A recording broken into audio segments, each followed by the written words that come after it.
ایک تصویر کی صورت ہماری نظروں کے سامنے ابھر آئے، اور فرمایا کہ اس طرح ان کے اپنے والدین کے ساتھ پیار اور محبت کا سلوک کرو جس طرح پرندے اپنے بچوں کو پالتے ہیں، ان کی نگہداشت کرتے ہیں جو کلیتاً ان پر محتاج ہوتے ہیں۔ یہاں انسانوں سے ہٹ کر پرندوں کی مثال دی گئی ہے۔ دراصل جناح کا لفظ محاورہ ہے، ضروری نہیں کہ پر کے لیے استعمال ہو، ایک صفت کے بیان کے لیے بھی استعمال ہوتا ہے، لیکن کیوں استعمال ہوتا ہے اس کی وجہ یہ ہے کہ اس سے پرندوں کی طرف ذہن منتقل ہو جاتا ہے، کیونکہ پرندوں کے پر ہوتے ہیں، اور پرندے اپنے بچوں کی بعض دفعہ اس طرح لمبے عرصے تک تربیت کرتے ہیں کہ نہ وہ دیکھ سکتے ہیں بچے، نہ سن سکتے ہیں، نہ کھا سکتے ہیں، ان کی چونچوں کو ٹھونگے مار مار کے وہ خوراک کے لیے کھلواتے ہیں، اور جب تک وہ اس لائق نہیں ہو جاتے کہ خود آزاد زندگی بسر کر سکیں اس وقت تک پرندوں کے والدین مسلسل محنت کرتے چلے جاتے ہیں۔ پھر اس میں ایک اور بھی حکمت ہے کہ پرندے اپنے بچوں کے لیے دونوں محنت کرتے ہیں، اور صرف ماں پر نہیں چھوڑا جاتا۔ اور قرآن کریم نے جو ہمیں دعا سکھائی اس میں بھی اس مضمون کو کھول دیا گیا ہے۔ آج کل کے جدید معاشروں میں ایک یہ بھی خرابی ہے، اور ہمارے قدیم معاشروں میں بھی یہ خرابی ہے، بلکہ بعض صورتوں میں تیسری دنیا کے ممالک میں یہ خرابی ترقی یافتہ ممالک سے بہت زیادہ پائی جاتی ہے، کہ لوگ سمجھتے ہیں کہ ماں کا کام ہے تربیت کرے اور والدین اس میں دخل نہیں دیتے، والدین ساتھ مل کر محنت نہیں کرتے اور ماں پر چھوڑ دیتے ہیں، جس طرح چاہے ان کو پالے، ان کا خیال رکھے نہ رکھے، والدین تو صرف کمانے میں مصروف رہتے ہیں اور سمجھتے ہیں ہم نے اپنا فرض ادا کر دیا۔ قرآن کریم نے جو دعا سکھائی اس میں یہ بتایا، رب ارحمہما کما ربیانی صغیرا، اے میرے اللہ ان دونوں پر اس طرح رحم فرما جس طرح ان دونوں نے رحم کے ساتھ میری تربیت کی، یعنی ماں اور باپ دونوں اولاد کے ساتھ اولاد کے لیے محنت کرنے میں برابر کے شریک ہونے چاہیے، اور دونوں کو اپنی ذمہ داریاں ادا کرنی چاہیے، مگر ذمہ داریاں سمجھتے ہوئے نہیں، رحم کے نتیجے میں اور شفقت کے نتیجے میں۔ بس اس دعا کو اب دوبارہ واخفض لہما جناح الذل کے ساتھ ملا کر پڑھے تو آپ کو سمجھ آ جائے گی کہ وہاں پرندوں کی ہی مثال دی گئی ہے، کیونکہ جانوروں کی دنیا میں سب سے زیادہ مل کر اولاد کی خدمت کرنے میں پرندے ہیں، ان کے مقابل پر کوئی کسی اور جانور کی مثال نہیں دی جا سکتی۔ جس طرح پرندے دونوں مسلسل محنت کرتے ہیں اپنی اولاد کے لیے، اس طرح دوسرے جانوروں میں اتنی مکمل مشترکہ محنت کی مثال نہیں ملتی۔ گھونسلہ بنانے میں بھی میں اسی طرح محنت کر رہے ہوتے ہیں، خوراک مہیا کرنے میں بھی اسی طرح محنت کر رہے ہوتے ہیں، بعض دفعہ بلکہ بسا اوقات آدھا وقت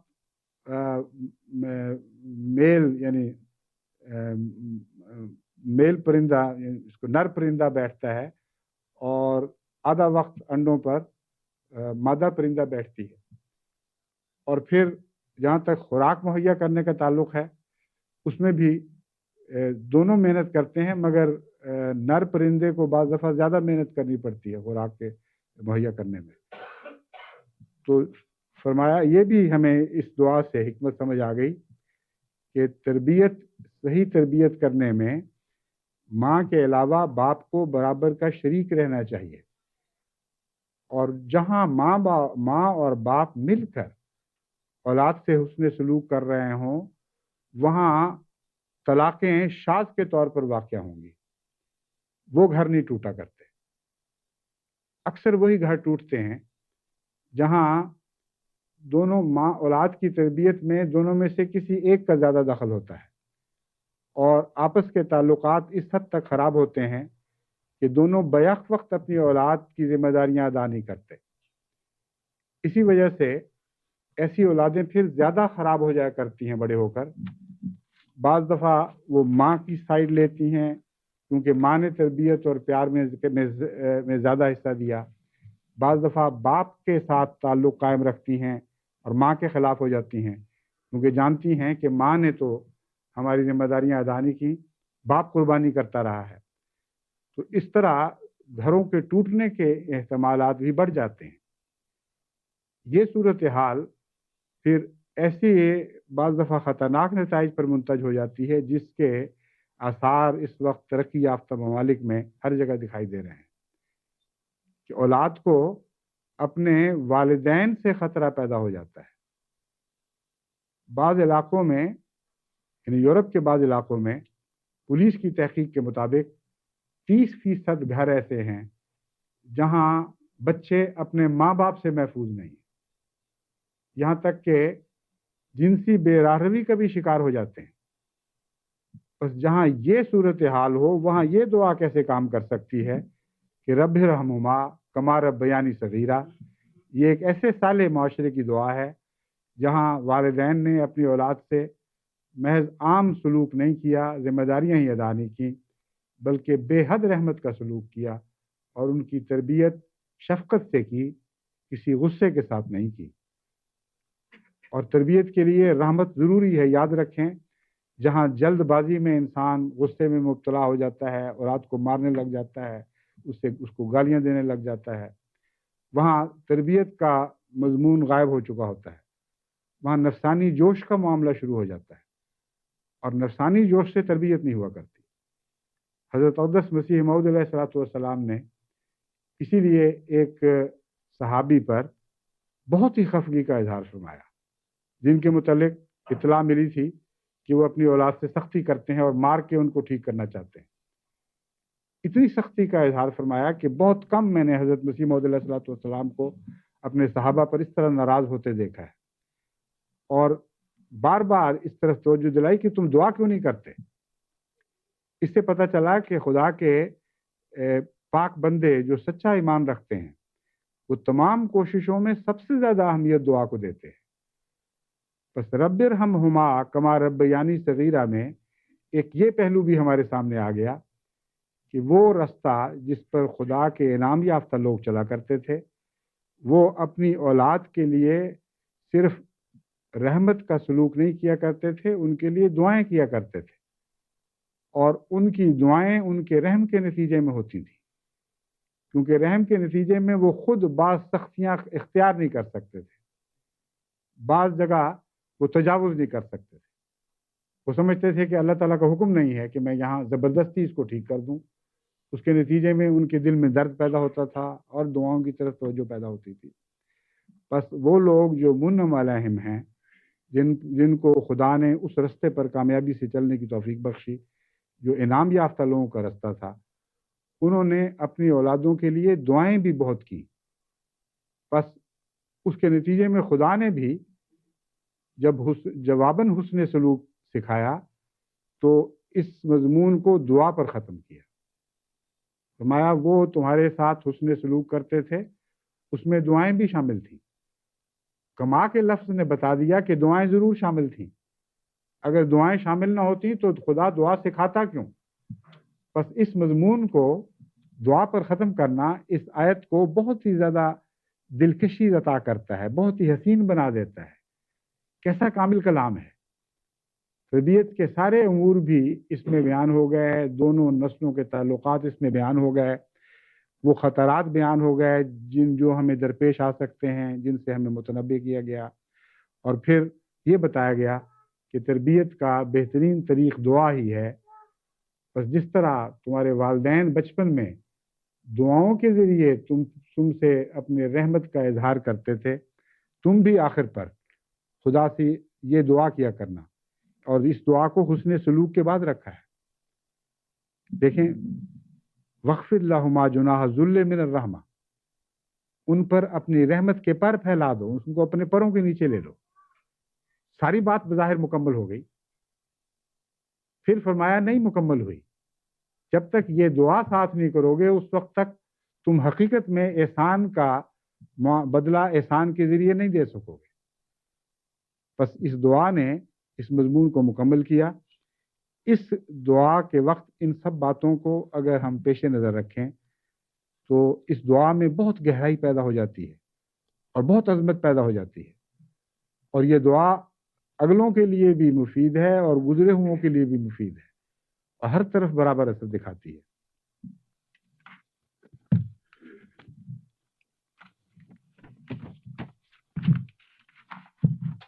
توحید باری تعالیٰ کے ساتھ اس مضمون کا بہت گہرا تعلق ہے، کیونکہ سوسائٹی میں وحدت توحید کے اعلیٰ قیام کے لیے ضروری ہے، اور سوسائٹی میں وحدت تبھی ممکن ہے اگر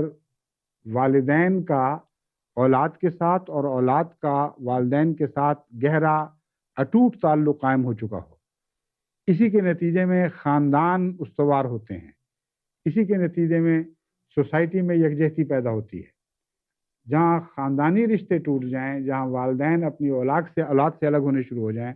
وہاں سوسائٹی پارا پارا ہو کر بکھر جاتی ہے، اور ایک بکھری ہوئی منتشر سوسائٹی توحید پر قائم نہیں ہوا کرتی۔ پس وحدت کے ساتھ اس مضمون کا ایک اور بھی گہرا تعلق ہے۔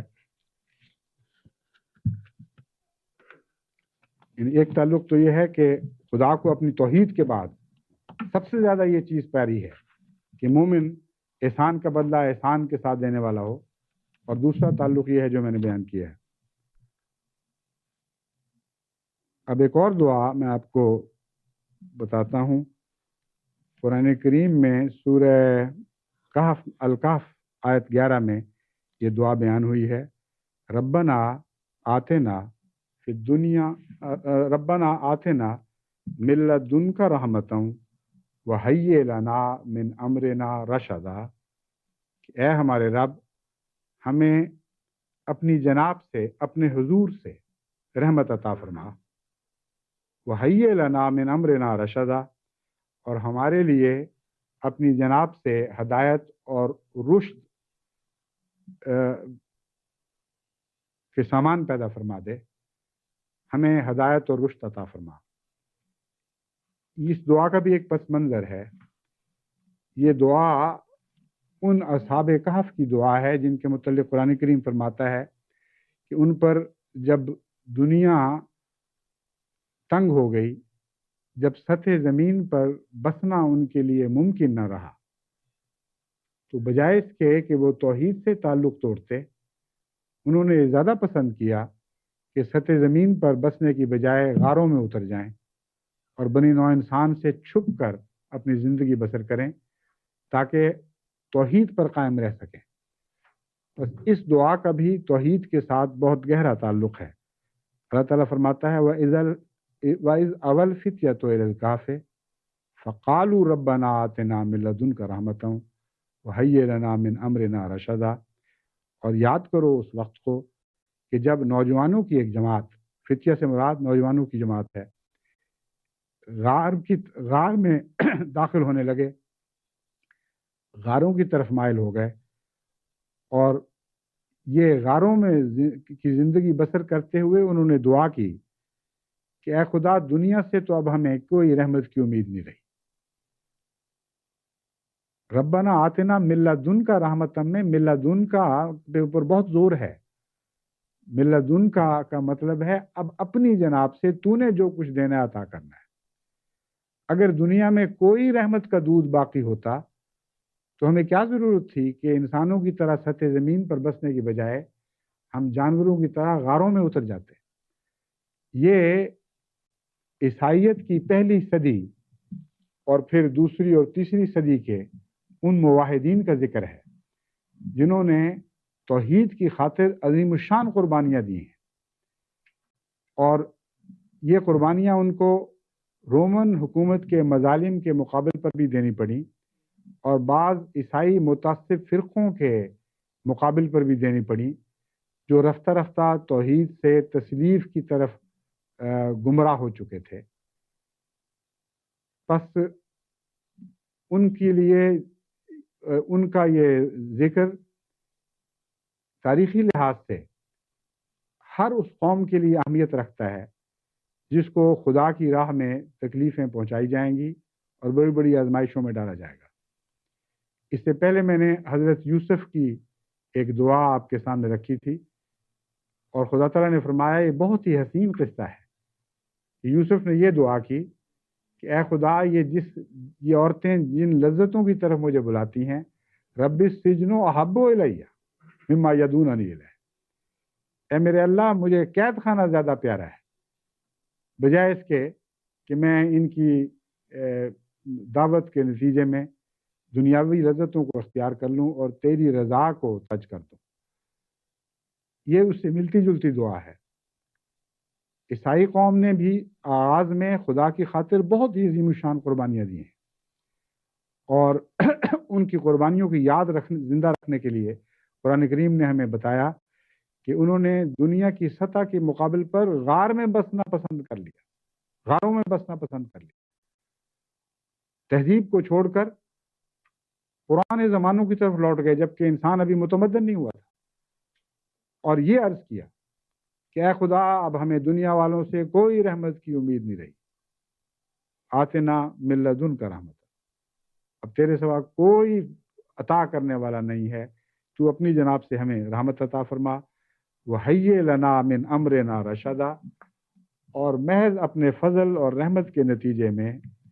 ہمیں ہدایت پر قائم رکھنا، کیونکہ ہدایت کی خاطر ہم یہ قربانی دے رہے ہیں۔ اگر غاروں میں بسنے کے باوجود ہم ہدایت سے خالی ہو گئے یا دوبارہ گمراہ ہو گئے تو ہماری یہ قربانیاں ضائع جائیں گی۔ جماعت احمدیہ کے حالات پر یہ دعا بہت صادق آتی ہے، اس لیے خصوصیت کے ساتھ پہلے مسیح کے ماننے والوں کی قربانیوں کو یاد رکھتے ہوئے اب اپنے لیے وہی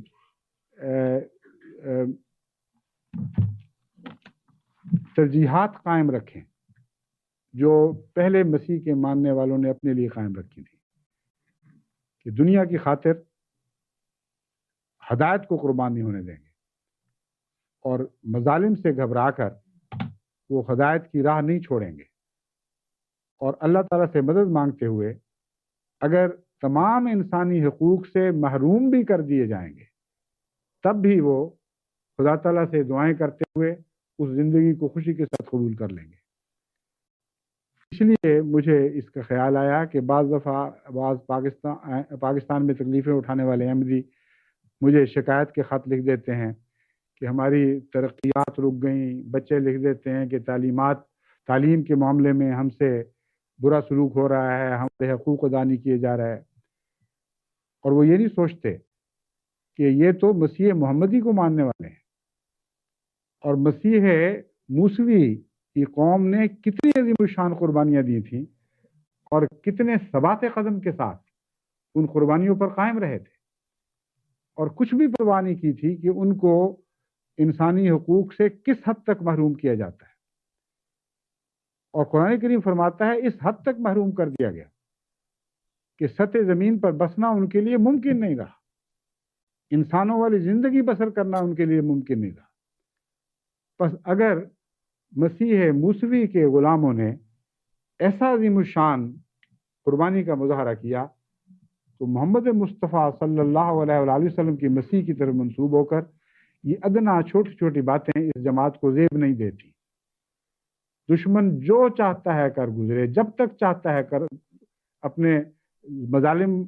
پر اصرار کرتا چلا جائے، مگر یہ دعا مانگتے ہوئے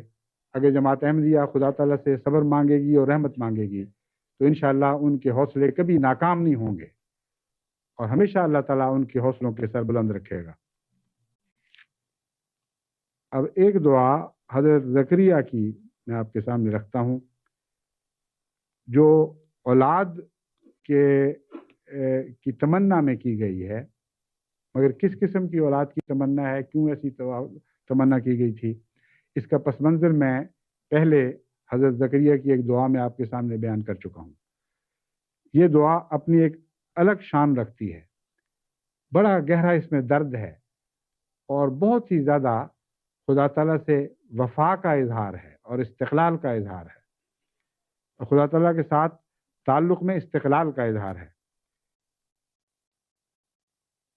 قاف ہا یا عین صاد، اس سے یہ آیت شروع ہوتی ہے، سورہ مریم کی پہلی آیت ہے۔ کاف ہا یا عین صاد، یہ وہ حروف ہیں جو حروف مقطعات کہلاتے ہیں، اور ان میں خدا تعالیٰ کی صفات، بعض صفات بیان کی گئی ہیں۔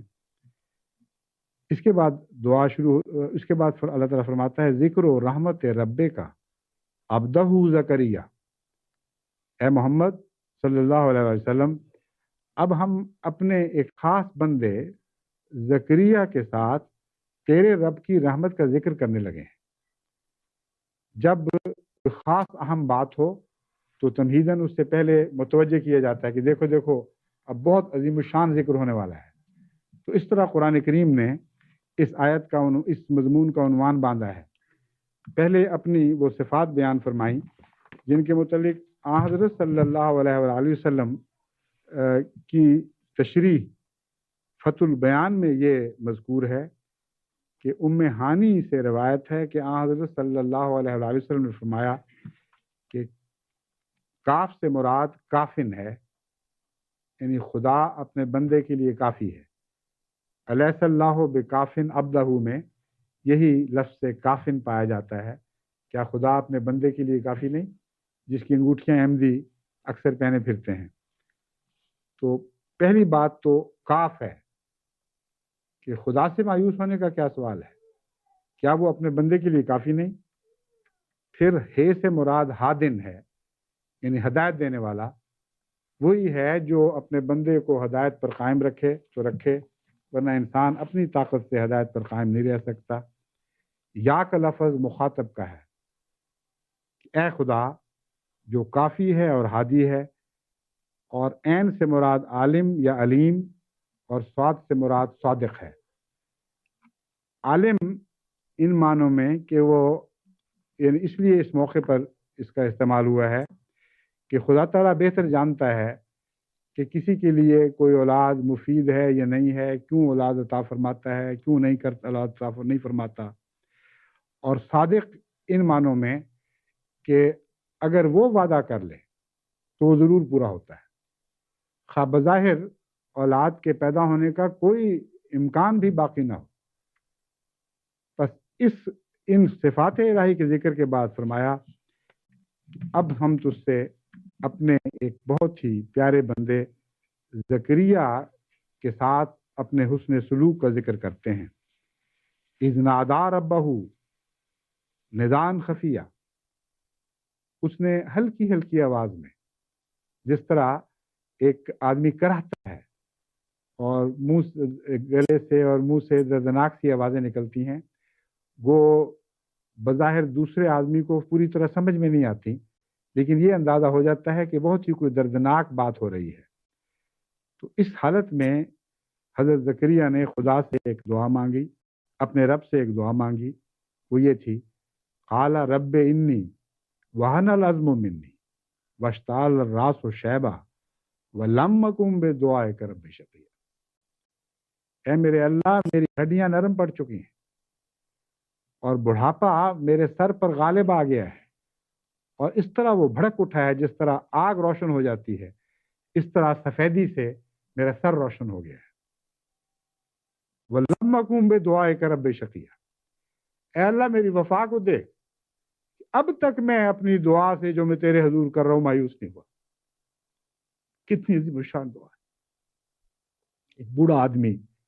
جس کی ہڈیاں گل گئی ہوں، جس میں پوری طرح کھڑے ہونے کی طاقت نہ رہی ہو، اس کے بال سفید ہو چکے ہیں، اور صرف یہی نہیں بلکہ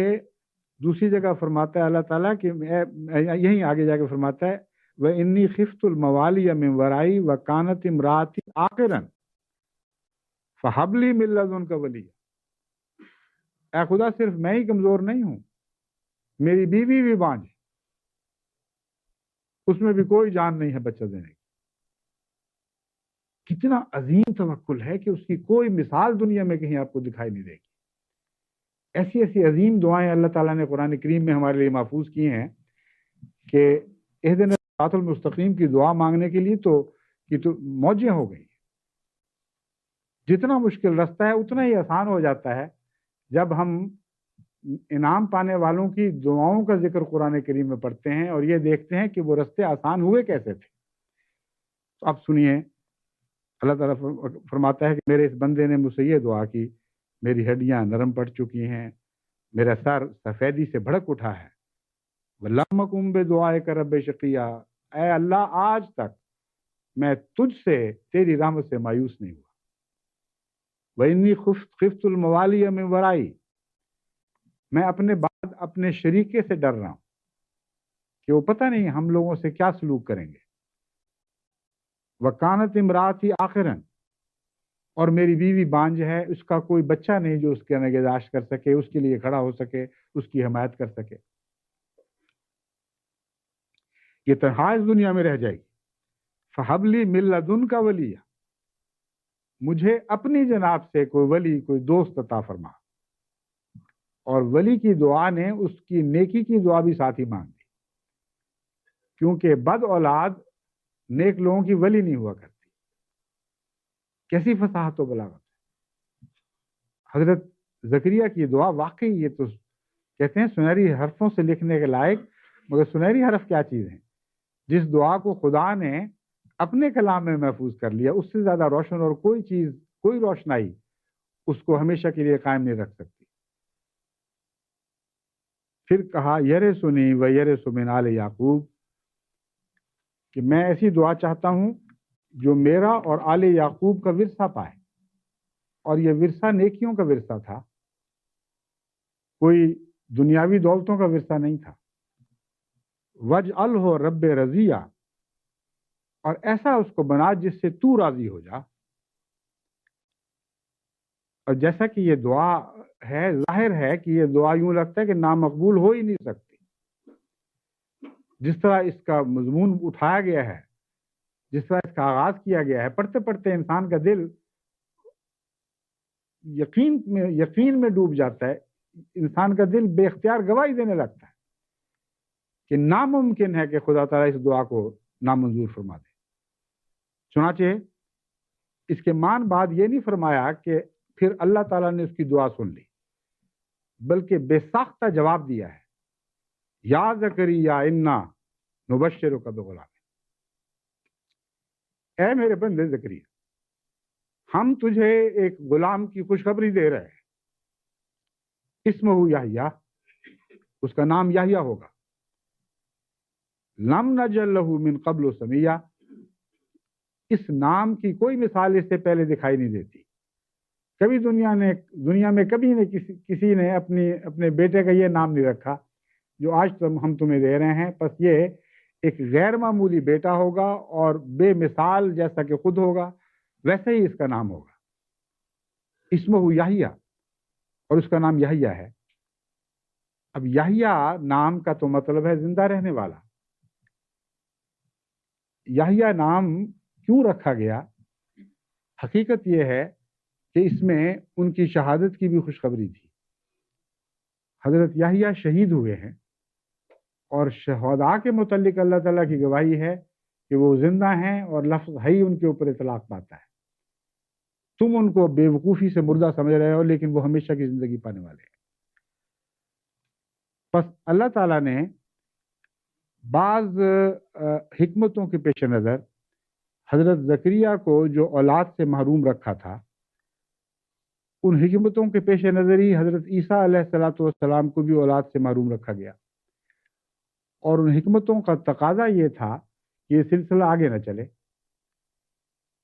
کیونکہ یہ سلسلہ تبدیل ہونے والا تھا۔ اس لیے اللہ تعالیٰ نے ان حکمتوں کو تبدیل تو نہیں فرمایا، لیکن دعا کو پھر بھی قبول فرما لیا، اور حضرت یحییٰ کے متعلق فرمایا کہ وہ زندہ رہے گا۔ یہاں زندگی کی یہ خوشخبری ہے کہ جب تک تو رہے گا تو اسے زندہ دیکھے گا، جب تک تیری بیوی زندہ رہے گی وہ اس کو زندہ دیکھے گی، اور تم دونوں کو اس بچے کی طرف سے کوئی دکھ نہیں پہنچے گا، تم دونوں کی آنکھیں ٹھنڈی رہیں گی۔ بعد میں ہم اسے وہ ہمیشگی کی زندگی عطا کریں گے جو شہادت کے ذریعے عطا ہوتی ہے۔ بس دعاؤں پر اگر آپ غور کریں جو قرآن کریم میں محفوظ کی گئی ہیں،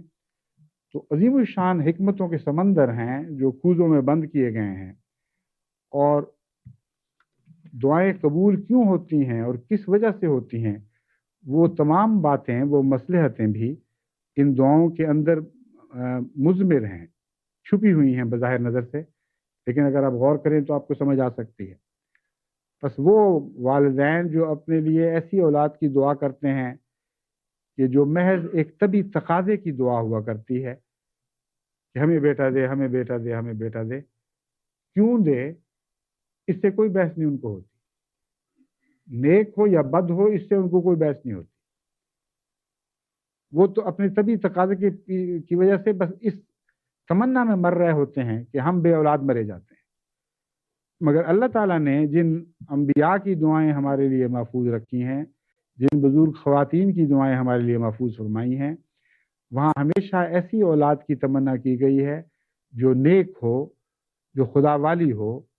جو بزرگوں کے ولی بننے کی اہلیت رکھتی ہو، اور جو اپنے بزرگ والدین کی نیکیاں ورثے میں پانے والی ہو۔ بس احمدیوں کو بھی جو اولاد کی نعمت سے محروم ہیں،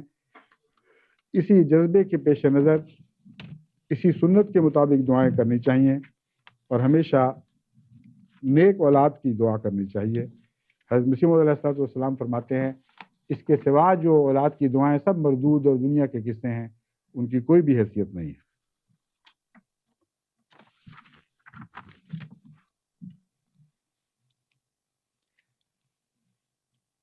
اب ایک دعا حضرت موسیٰ علیہ السلام کی بیان کر کے پھر میں سر دست اس مضمون کو یہاں ختم کروں گا، کیونکہ آج خدام کا اجتماع ہے اور بھی بہت سے پروگرام ہونے والے ہیں۔ باقی مضمون انشاءاللہ بعد میں جاری رہے گا۔ حضرت موسیٰ کی یہ دعا قرآن کریم میں مذکور ہے، قال رب اشرح لی صدری، اے میرے اللہ میرا سینہ کھول دے، اے میرے رب میرا سینہ کھول دے، ویسر لی امری،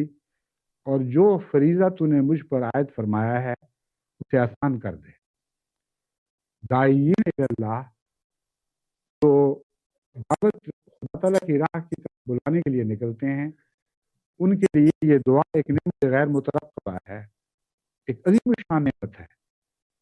اس دعا کو ذہن میں رکھ کر اور اسی طرح یہ دعا کرتے ہوئے جس روح و جذبے کے ساتھ حضرت موسیٰ نے دعا کی تھی، اگر کوئی داعی اللہ وقت کے بڑے بڑے جابر کو بھی دعوت دینے کے لیے نکلے گا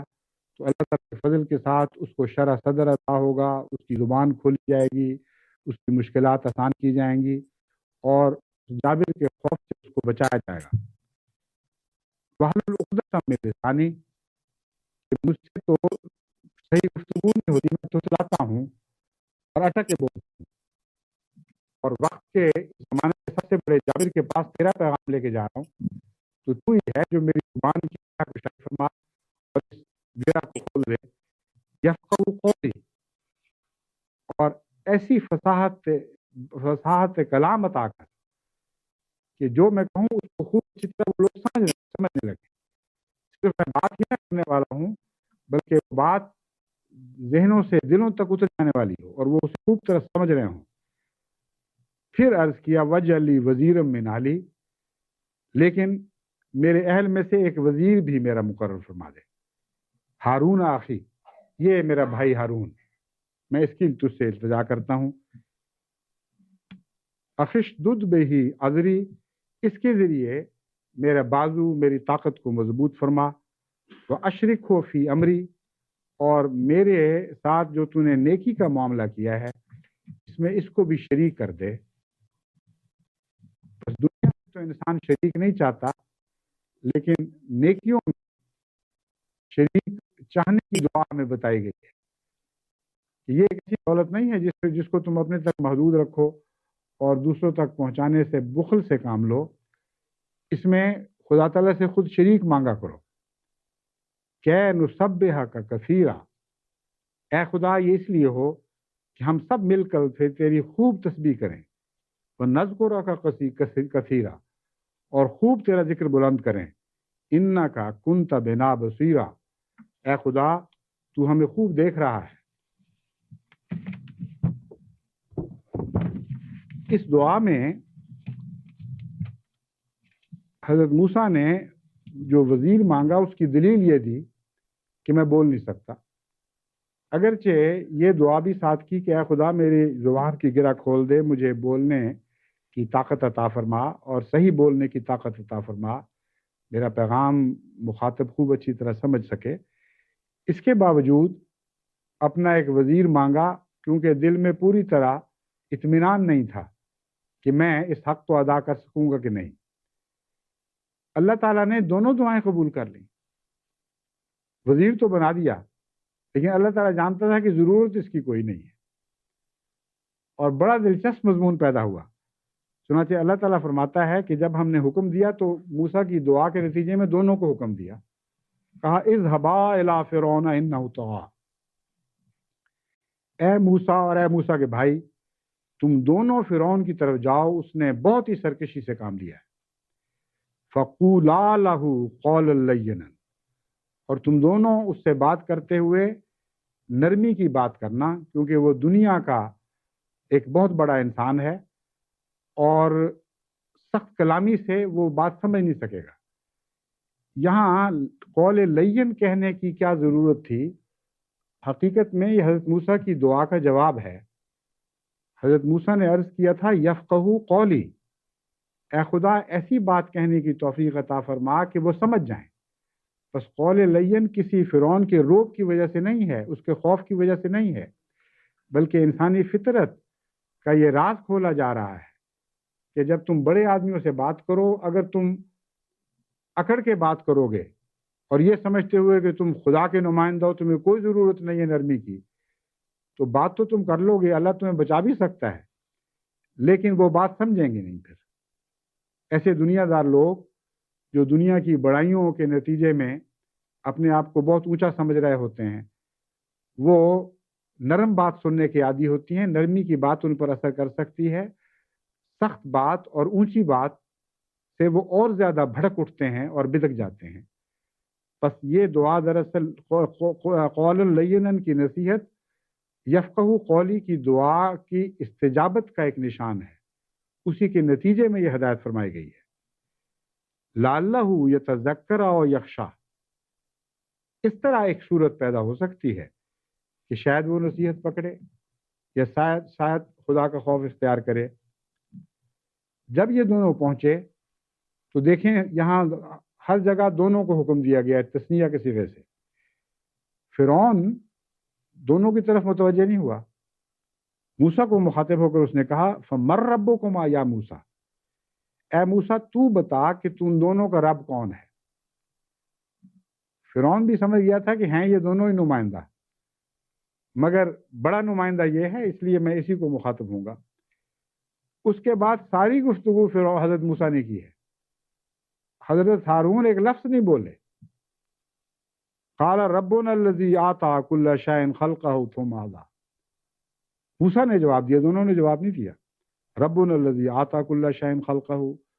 وہی ہمارا رب ہے جس نے ہر چیز کو خلقت عطا فرمائی ہے، ثم هدى، پھر اسے ہدایت کے راستے پر ڈال دیا۔ بس دیکھیں کس لطافت اور باریکی کے ساتھ ساری دعا قبول ہوئی ہے۔ اللہ تعالیٰ جانتا تھا کہ موسیٰ کو طاقت عطا کی جائے گی اور اسے کسی وزیر کی ضرورت نہیں ہوگی، مگر چونکہ اس بندے سے اپنے اس عاجز بندے سے خدا کو بہت پیار تھا اور اس نے نیکی میں ایک شریک مانگا تھا، اس لیے خدا نے وہ دعا بھی قبول کر لی اور واحلل عقدۃ من لسانی والی دعا بھی قبول کر لی، شرح صدر بھی عطا فرما دیا۔ اور سارے قرآن کریم میں جہاں بھی فرعون کے ساتھ مکالمے کا ذکر ہے، وہاں ہر جگہ آپ صرف حضرت موسیٰ کو بات کرتے ہوئے سنیں گے، اور کہیں بھی حضرت ہارون کا کوئی ذکر فرعون سے گفتگو کرنے میں موجود نہیں۔ بس داعین اللہ کو چاہیے کہ وہ بھی اپنے لیے مددگار مانگیں، اپنے بھائیوں کو اپنا شریک بنائیں، ان روحانی نعمتوں میں ان کو اپنا ساتھی بنائیں جو وہ خدا تعالیٰ سے پاتے ہیں، اس میں کنجوسی نہ کریں، لیکن دعا یہ کریں کہ اللہ تعالیٰ انہیں خود کفیل بنا دے اور اس لائق ٹھہریں کہ ان کی باتیں تمام ہر مخاطب غور اور تدبر سے سنے، ذکر الہی کا اس کے دل پر اثر پڑے، خدا کا خوف کرے اور بات کو سمجھنے لگے۔ اللہ تعالیٰ ہمیں اس کی توفیق عطا فرمائے۔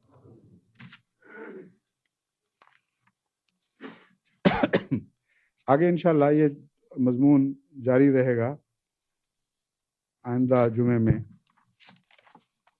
لیکن خطبہ ختم کرنے سے پہلے میں ایک اور دعا کی بھی تحریک کرنا چاہتا ہوں۔ جاپان کی جماعت ماشاءاللہ باوجود بہت چھوٹی جماعت ہونے کے اور درمیانے درجے کی مالی لحاظ سے ہونے کے باوجود قربانیوں میں بہت نمایاں ہو چکی ہے۔ ایک تو یہ دعا کریں کہ اللہ تعالیٰ ان کی قربانیوں کی استطاعت بڑھائے اور استقامت عطا فرمائے، اور یہ وقتی قربانیاں نہ ہوں بلکہ دن بدن آگے بڑھنے والی ہوں، اور جس طرح وہ قربانیاں کرتے ہیں اس سے بہت زیادہ اللہ تعالیٰ اپنی جناب سے ان کی استطاعت بڑھاتا چلا جائے۔ خصوصیت کے ساتھ اس لیے یہ توجہ پیدا ہوئی کہ جب میں جاپان گیا تو اگرچہ وہاں ہمارے 2 مشن ہیں لیکن باقاعدہ مسجد نہیں ہے، اور مسجد کے لیے زمین خریدنا ہی بہت مشکل کام ہے۔ ایک تو جگہ نہیں ملتی آسانی سے، دوسرے بہت مہنگی زمینیں ہیں، اور جماعت چھوٹی سی ہے، اس میں یہ طاقت نہیں ہے کہ اتنی بڑی مسجد اتنی جگہ خرید سکے۔ چنانچہ ابھی آنے سے پہلے مجھے جماعت جاپان کی مجلس شورا کے فیصلے پہنچے ہیں، ان میں انہوں نے بڑی ہمت کے ساتھ یہ فیصلہ کیا ہے کہ ہم خالصتاً اپنی طاقت سے کام لیتے ہوئے، خود کفیل ہوتے ہوئے آئندہ 3 سال کے اندر جاپان میں پہلی احمدیہ مسجد بنائیں گے، اور پہلے سال کے لیے انہوں نے 3 لاکھ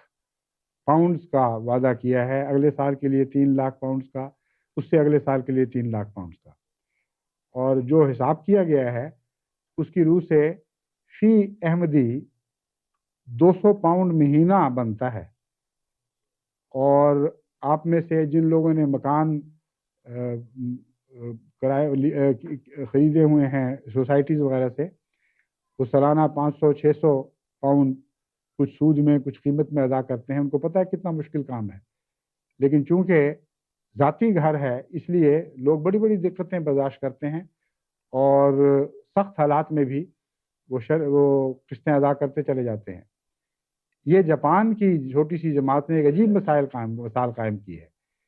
کہ خدا کے گھر کے لیے ساری جماعت نے اوسطاً 200 پاؤنڈ مہینے کے چندے کی ذمہ داری قبول کر لی ہے، اور انہوں نے عہد کیا ہے کہ جس طرح بھی ہو ہم انشاءاللہ آئندہ 3 سال میں پہلی باقاعدہ مسجد جاپان میں بنا کر چھوڑیں گے۔ تو دعا کریں اللہ تعالیٰ ان کو اس عزم کو پورا کرنے کی بھی توفیق عطا فرمائے، ان کی استطاعت بڑھائے، ان کے حوصلے بلند رکھے، ان کو اپنی نیکیوں پر ہمیشہ قائم رہنے کی توفیق بخشے،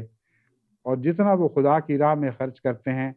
اس سے بہت زیادہ غیب سے ان کو عطا کرتا چلا جائے۔